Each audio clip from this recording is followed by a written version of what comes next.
online games. I mean, Yeah. you pay to buy the game, and then you have to pay to have a subscription to play it online, and the game is useless by itself. Then you have to pay to buy DLC, and when new stuff comes out, your group has to all have it, or you can't do it. And then they add microtransactions in on top. So There it is, bro.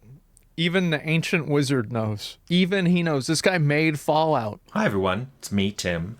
Hi, Today Tim. I want to talk about why I don't play online games much anymore. And I'm Okay. particularly talking about multiplayer.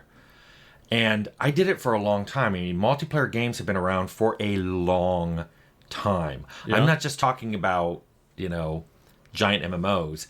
Even the consoles that started coming out in the late 70s, like the Atari VCS, Jesus. it supported a lot of This guy's like an ancient wizard. In the 70s. I don't even know what the Atari VCS is. Straight up, I don't even know what that is. player games and even a lot Yeah. of 4-player games. And most of the consoles back then did. Man. They usually had 2 ports in the front. Or and frequently the second port could have a tap that would allow multiple controllers. So that's how you would play 2 and 4 people games. And then in the late 80s, and I have a whole video on Some guy said the programming language he learned was Aramaic. this, I really got into MUDs, especially LP MUD. And that's something you play online. It was just a text-based game. But I was playing that with dozens of people simultaneously from all over the world. And that was really exciting, and it really That's made nuts. me think this is what multiplayer can do. Yeah. Then in the mid-90s, when I was at Interplay, we used to get together one night a week. I called it the Thursday night thing.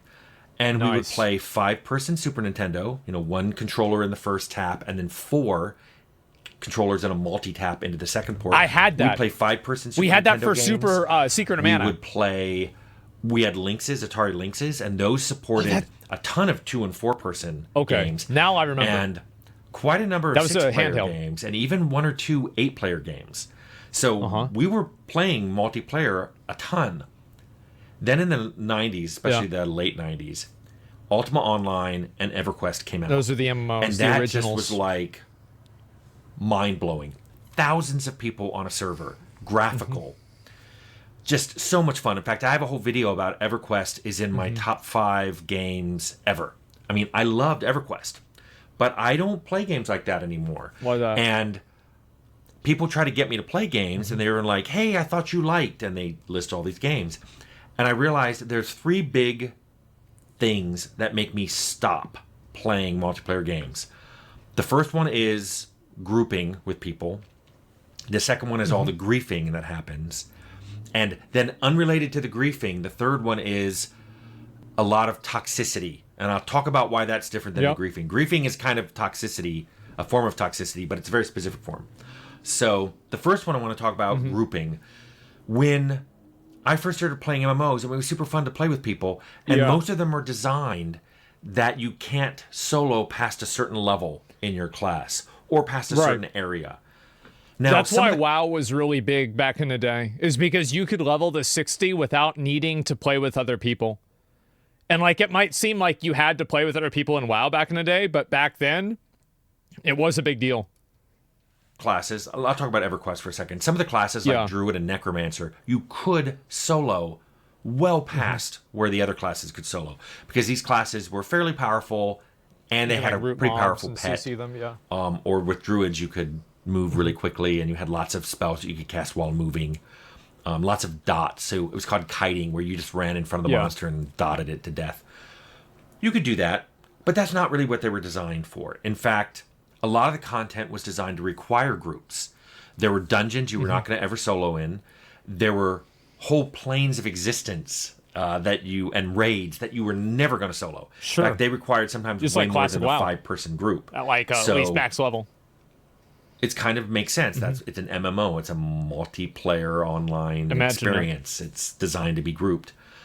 But finding a group could be a pain in the butt. Guilds were really poorly supported back then. It was some of them you could tell was an afterthought. I think the problem back then too was servers. That was one of the really big issues. Is so player bases weren't really that big, And also servers were kind of small. So you only had like 2,000 people on like a vanilla WoW server. So it's like, how many of those people are online, your level, right now, the right class, the right interest, and wanting to do Scarlet Monastery at the right level? It's hard to find. I think servers made this a lot worse. A lot of tools for making a guild, contacting your guild, organizing a guild, finding what guilds were available. These are some of the things I wanted to try to tackle in WildStar when I got a chance to make an MMO later. So just finding a guild could be tough. So I frequently just had a regular group of, here's me and 4 or 5 people who would like to play regularly. But picking a day where you and 5 other people could always meet, that was hard. Yeah. Getting them to all log in at the same time was a nightmare. You'd often say, let's play at 9. Of course, you'd log in at 9 and no one would be there. Some things never change. Man. Wow. But by like 9:15, still some people weren't there. And then 9:30, some people are there, but now some of the group is off shopping. They're like, hey, I'm going to go buy... Yeah, they get there and they see nobody else is there. So like, okay, I'm going to go AFK. And then they don't come back from going AFK. Some materials, or, oh, I forgot I logged out on the other side of the world. I have to run there. It'll be another 10 minutes. So sometimes you could wait 45 minutes just for your group to get started. And you only have a 2-hour window that you agreed on, because some of them have to leave. You know, they've got a job, or they're like, yeah, I told my spouse I'd be done at 11 p.m. So I'm tapping out at 11. And especially if that person who can't play is someone you absolutely need in the group. It's like, we can't play without the tank. We can't play without the healer. Oh my God. My main tank, like every time he would open his mic, I could hear his wife screaming and his baby crying in the background. And I remember he would be trying to tank. I remember it was Heroic Stone Guard in Mogushan Vaults, and he was trying to raid lead. Bro, I remember he finally had a mental breakdown, and he was the guild master. He randomly gave guild master away to some random person, and then he quit the game. Like, it was so bad. Yeah, you It's pretty much nuts. stopped playing. I felt bad for that guy, yeah. And also, I will admit myself, I often felt overcommitted. Like sometimes I'd come home and it's Wednesday and it's the weekly MMO night. Yeah. I just don't feel like playing. Exactly. I had a rough day. Busy. I don't really feel like diving in. But if I don't log in, they can't play. So you've got to do maybe it. I'm the damage dealer. Maybe I'm the crowd control guy. You're the healer. So if I don't log in, they can't play. So you feel committed to doing it. Yep. And so it starts to feel like, is this fun, or is this a second job I picked up? This is why I stopped raiding as well. And I feel like it was like, I loved my time raiding, but when I didn't have as much free time, or at least I valued my free time differently, even though I liked raiding, I didn't like being committed to raiding. Straight up, like, that's the way I feel. Yeah, it became a job. Yeah, exactly, right? Like, what if on Tuesday I don't feel like doing it? It's not like, oh, like there's an emergency. I just don't feel like it. Another feature of a lot of MMOs, Became a beta? and I even did. multiplayer games in general, is there are areas that, because you have to do them as a group, you sometimes have to redo them, because if on your first playthrough you didn't get far enough, you may have to restart. If you log out, oh, the thing respawning repopulates. trash. And sometimes it's You even love worse than that. that. There was an area in EverQuest called Befallen that you had to play and get a key to open the next part of the dungeon. If you didn't get that key when you were going through, then I had to redo a dungeon. if you left and said we'll see you all next Wednesday, you have to play the whole dungeon again to try to get that key. And I don't know if it was Befallen or other ones, but some of them had keys that didn't survive if you logged out. Right. Meaning you not only had to get the key, you pretty much had to do the dungeon in one long play session. There's like a duration. And if you didn't, you had to restart it next time. So sometimes redoing content like that, it got kind of boring after a while. Dude, I remember like it feels, I know that I'm the bad guy, but I was the guy that when I remember in Mythic Siege of Orgrimmar, the last item I needed was the necklace from Maloriak. No, from Malkorok, not Maloriak. Maloriak's in Blackwing Descent. And I needed it Mythic Warforged. It dropped. I got the item. And Trictagon, the hunter in my guild, was joking around, "See you next expansion, Asmon." And I was joking around, saying, "Haha, yeah, you too, man." Everybody else was laughing.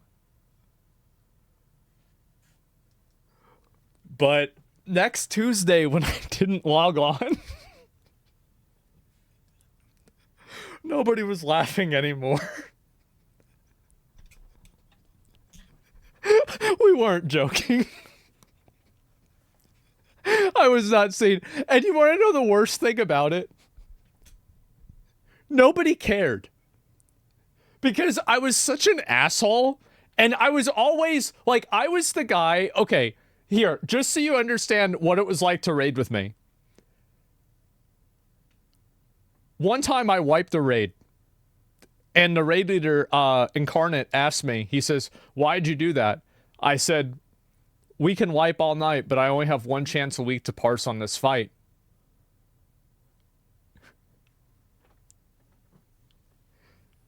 And, you know, the numbers just weren't going in my favor, and so I just, I wiped the raid. And, man. So I had all the best gear. I was the top performer in the guild, and I remember I left the guild, and I didn't leave the guild. I stopped raiding. Nobody cared. They were happy. Top DPS, best in slot gear. Thank God he's gone.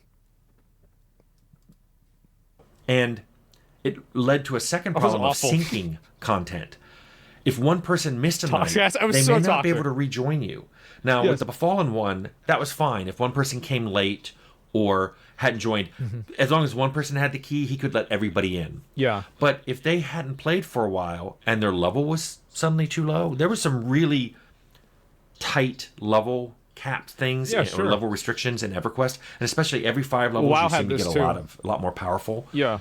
One person misses, gets a couple levels behind, they may not be able to join you again. Yeah. Maybe ever again. So that was a tough thing to keep your group synchronized. Yep. So as if all that wasn't bad enough. I remember WoW was like this. Like I would stay up late playing. Zach would wake up early playing, and I would go to bed, and then he would wake up and see that I was higher level, and then he'd outlevel me, and then I would wake up and see that he was outlevel me, and then I would stay up late to outlevel him. Every single day.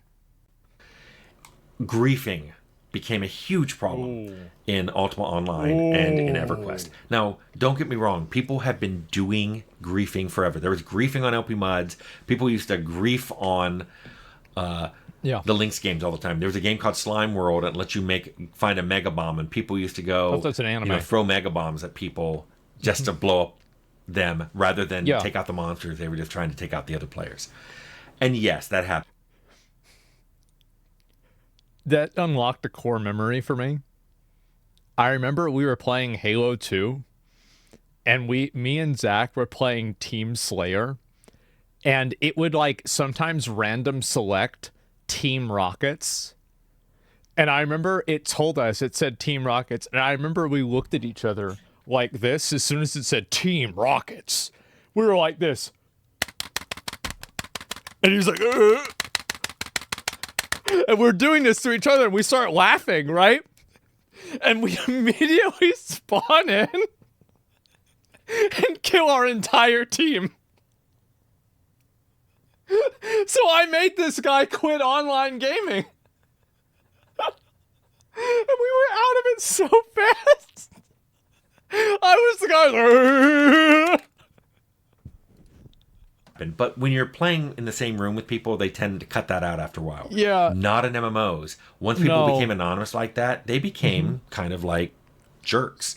And the early MMOs seemed unprepared for it. But looking back at it now, I think what they really were unprepared for, they weren't surprised griefing happened, but they were surprised at the cleverness of the techniques people used to grief and the absolute sheer volume of the griefing that happened. Yeah, of course. People found ways to grief that they didn't anticipate. Even though you could mark it so like these players can't be attacked or killed by another player, they would do things like train a guard or get in combat with another monster and then bring it over near you, and now you're involved. And if they were higher level than you, they could train a guard onto you. The guard can't hurt them, but it would destroy you. That happened a lot.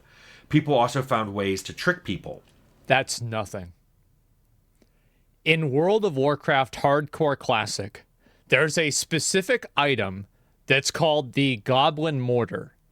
And all goblin items inside of WoW that are engineering items you need a specific profession for have a chance of doing what's called a backfire. Now, a backfire is when the item damages you instead of actually doing what it's intended to do.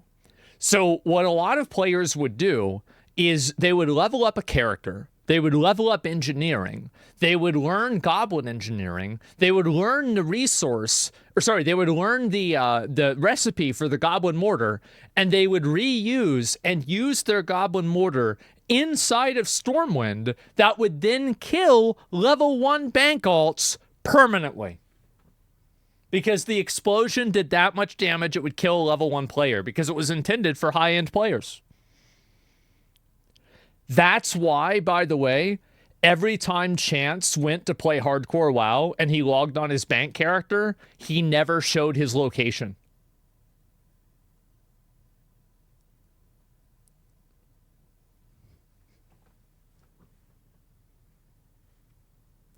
Man.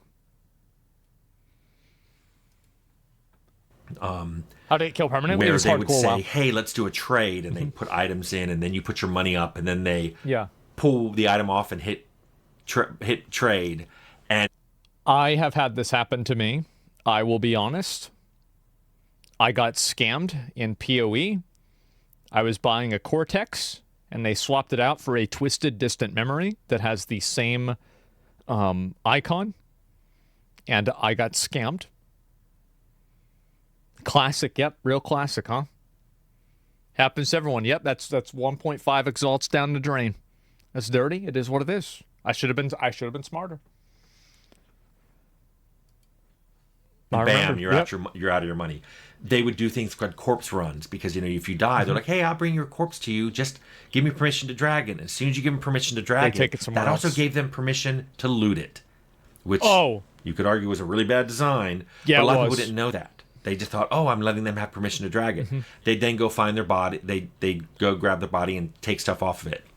Even if they only could get permission to drag it, they would do things like drag it into a lava pool. There So you there was go. no way There you you were going to get go. back. So now All you've lost right. all your things. So even when they restrict it to just dragging, they can still grief you. Yes. People were clever. In some ways, I looked at this and said, wow, people spent half this much cleverness in their real life. They'd be millionaires. But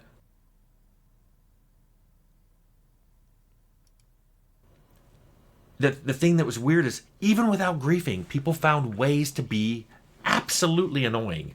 I had heard from some of my group that I played EverQuest with were women, and they said their female characters got harassed all the time. Of course. So when we played EverQuest and we restarted a new group once, a theme group of the Spice Girls called the Spicy Girls. Good one. And I was playing a female character. Oh my God. I would get hit on. People were always sending me private messages and stuff. It was crazy. And I was like, And the weird messages, too. It's not like that normal shit, right? It's none of that vanilla shit. It's the weird stuff. is this what women go through The online? degen It was shit, super yes. annoying. And like I said, Real people bad. just kept finding new ways to do this, no matter what you did. People would follow us around, the Spicy Girl group around, and just constantly ask questions. And you could turn off them being stream able to direct snipers. message you, and then they'd find you. One Yep. guy would follow us around, so I'd play my Bard Speed song to get away from him. He got a druid to sew him, Spirit of the Wolf, so he could keep up with us. I ended up Jesus! moving back and forth and getting him stuck on things because he was just he Right. had set to auto follow us. I get him dragged into a river or stuck on a pillar, I did that in WoW. Yes, exactly. so we'd disconnect him and we'd get away.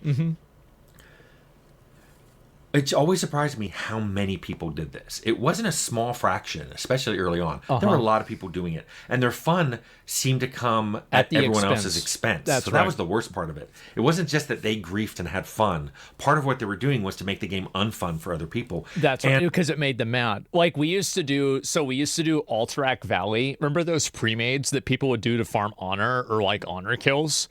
And like everybody had like that queuing add-on where everybody would queue into the same time into the same number of Alterac Valley. Well, we would do this, and I would be in like Skype or Discord with like, 20 of my friends, and we would all be in there. And there was this like crazy, stupid Russian woman who would run these groups all the time. And I remember she could never type a sentence without misspelling something. And what we would do is we would report her. We would report her AFK before the match started. And so she would be getting the AFK timer, and it was like ticking down. Like the gate's open, it's got 23 seconds left. She knows she's getting kicked out, and she's spamming and raid warning, like getting mad about this. Crazy, we still do it, yes. And I remember this was bro, I was having the time of my life doing this. Yes. I got griefed once in EverQuest. Somebody did a thing where they tricked me into doing a group teleport with them, saying they pay me on the other end, and then they didn't, and on the other end they tried to get me killed by dragging some guards onto me. Yeah, of course. And I got away, but it leaves this bad taste in your mouth, like, oh, these people are bad online. And once griefing hits anyone in your group, it affects the whole group. You log in thinking you're going to do a dungeon, and somebody got griefed and lost their gear, and now you can't do this dungeon until you go on all these side quests to try to re-gear them. Yep. Later MMOs have gotten better at this, but again, people are clever and they still find ways of griefing. People are very and then the later one very was, creative. The last one I want to talk about was online groups always seem to attract the most toxic player bases. Or maybe single player games have toxic. Well, they do because you can act on the behavior. So it's like basically, and we would do this stuff in real life too. It's not like, oh, well, you can't do that in real life, so you do it in a video game. No, I remember in middle school, we got a universal remote, and we kept turning the television off. Teacher puts on a video for us to watch. We turn the TV off. And, there she is, and she doesn't know what's going on, right? And then I did that, right? Yeah, of course. And like this took like 30 minutes. I had to neighbors get hilarious. It was really fucking funny. And so we did this one. Like, let me think of some of the other shit. Like, there's probably a bunch of other ones I can come up with. TV be gone, yeah. And of course that would happen. Player bases, but they just can't interact with you. But the multiplayer games do seem to... Oh, there's this. This is the other one. Somebody had the intercom phone number. So we would go into empty classrooms. I never did this because I didn't want to take the risk, but I watched other people do it. We'd go into empty classrooms, call into the intercom, and I remember we would play Soulja Boy Tell 'Em over the intercom for like 2 minutes. And I remember one time we did this, and it was the day that we did standardized testing. And it was like, this was the, yeah. And so everybody was supposed to be quiet. This is like a really important day. And then like it goes beep, beep, beep. Soulja Boy, tell him. Watch me crank that. And it's just playing it. And everybody's sitting there trying not to fucking laugh. It's the whole school. Track the worst ones. And it's not just online where they're say and do all these horrible things. That you go to the, community boards and online forums and stuff, and people are just being awful there. Yeah. And I know a lot of you have that lens of all companies are bad, so let's include the companies in this too. There are a lot of toxic companies involved. Of course they are. In online games. I mean, you pay to buy the game, and then you have to pay to have a subscription to play it online, and the game is useless by itself. Then you have to pay to buy DLC, and when new stuff comes out, your group has to all have it or you can't do it. And then they add microtransactions in on top. So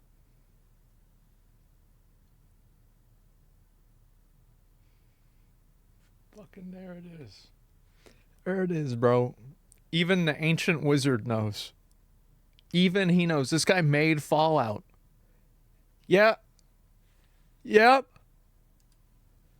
He fucking gets cool it. Clothing or armor appearances Yes. or mounts. And it's just money, money, money, money, money. And it's just, it seemed like the online community has just attracted the worst of both players and companies.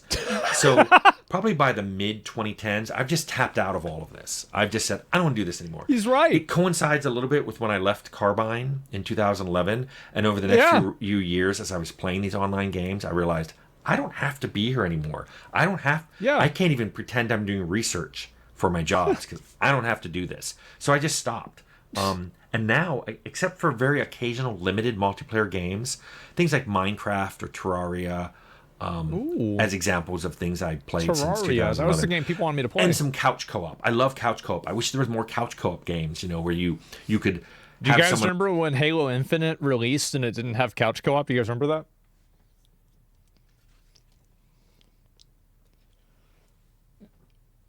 So those of you guys that remember that, do you guys remember whenever Halo 1 came out and it had couch co-op? Do you remember when that came out in the year 2001 and it had that?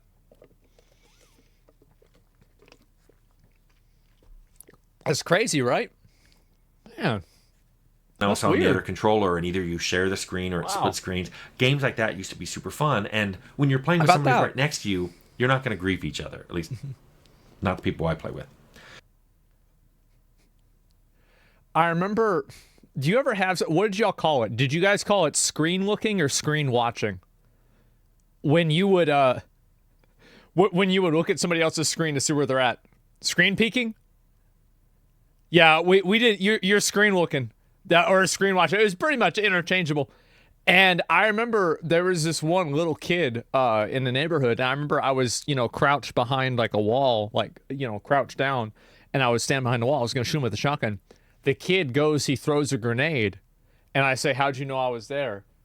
And he's like, I don't think like at that point he realized. I don't think he thought that far along. Like he didn't even realize that like you could tell that he was there. Because I remember like I feel like he learned something that day. Because like whenever I called him out, I said, "You're cheating, like you little bitch." Right? And especially because like, I mean he's a kid, so he probably sucked at the game. He's probably already 4th place. And that's the reason. Like, because you guys probably had the same thing too, right? Like a 4-player game. And like whoever loses gives up the controller. Whoever's last place or like, the bottom 2 give up controller. Like that's what we had a lot. Yeah. And so he's trying not to have his controller taken away. So because of that, now as of mid 2020s, I'm almost exclusively offline single player games. Wow. And I know I'm not alone in this. I don't know what the fixes are for this. Because no matter what companies implement, there seem to be players who are clever and circumvented. And like I said, it's not just the players. A lot of companies are doing things that I'm just like, I don't want to take part in this anymore. I don't want to play a game that's constantly... Let me off this wild ride. Please, make it stop.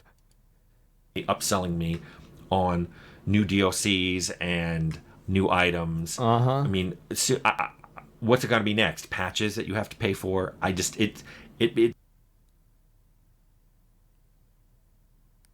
Why would you give them that example? Why would you say that?